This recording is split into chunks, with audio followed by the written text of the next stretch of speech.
গরিবের টাকা নিলেই ভাইরাল, নেতাদের সতর্ক করে টোটকা শওকত মোল্লার। তৃণমূলে অসৎ নেতাদের শুদ্ধিকরণে তাহলে কি ভরসা সোশ্যাল মিডিয়া? ভোট গন্ধ পেতেই তাঁতছে এই মুহূর্তে ভাঙর। আইএসএফ মুছে যাবে 26-এর আগে, হুঙ্কার শওকতের, পাল্টা নওশাদের। গত কয়েক বছরে দুর্নীতির অভিযোগ আষ্টে পৃষ্ঠে বেঁধে রেখেছে রাজ্যের শাসক দলকে। তাই বারবার দলকে নির্লোভ হওয়ার বার্তা দিয়েছেন তৃণমূল সুপ্রিমো। বলেছেন তিনি দলে বিবেকবান লোক চান, বিত্তবান নয়। সেই সুরই এবার শোনা গেল ক্যানিং পূর্বের তৃণমূল বিধায়ক শওকত মোল্লার গলায়। তবে শওকত আবার লোভ অসুখের দাওয়াইও বলে দিলেন। যে নেতারা তৃণমূল করেও গরিব মানুষের টাকা নেবেন তাদের সোশ্যাল মিডিয়ায় ভাইরাল করে দেওয়ার নিদান দিলেন তৃণমূল বিধায়ক। এমনকি নেতাদের বাড়ি বাড়ি ঘুরে সার্ভে করে রিপোর্ট দিতেও নির্দেশ শওকতের।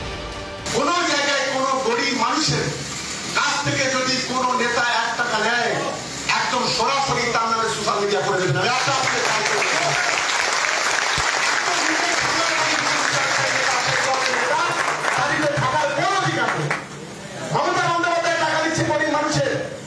এই জায়গায় নরেন্দ্র মোদী নয়, বিজেপি নয়, কেন্দ্রীয় সরকারের নয়, মাথার ঘাম পায়ে ফেলে আজকে মমতা বন্দ্যোপাধ্যায় সরকার চালাচ্ছে কেন্দ্রের 50 টাকা করতেও। আজকে সেই যে সহযোগিতা, আর্থিক সহযোগিতা আজকে যেভাবে করছে, আজকে সেটাকে দিয়ে একজন নেতা যাদের জন্য দল আজকে কালিমালিপ্ত হচ্ছে। অন্যায়ের সঙ্গে কোনো কম্প্রোমাইজ ক্যানিং ভাঙড়ে নয়, এটা আমাদের প্রথম মাথায় রাখতে হবে। তৃণমূলের বহু নেতাই কাটমানি বা ঘুষ চেয়ে সোশ্যাল মিডিয়ায় ভাইরাল হয়েছেন। এমনকি অনুব্রতর ঘোর বিপদের কারণও সেই সোশ্যাল মিডিয়ায়। রাত বিরেতে পুলিশকে দেওয়া হুমকি, সোশ্যাল মিডিয়ায় ফাঁস হওয়াতেই বিড়ম্বনায় বীরভূমের বাঘ। গরিবের টাকা নিলে করা হবে ভাইরাল, এমনকি বার্তা দিয়ে সেই সোশ্যাল মিডিয়াকেই এবার টোটকা হিসেবে ব্যবহার শওকতের। যদিও শওকতের টোটকায় কতটা কাজ হবে তা নিয়ে সন্দিহান বিরোধীরা।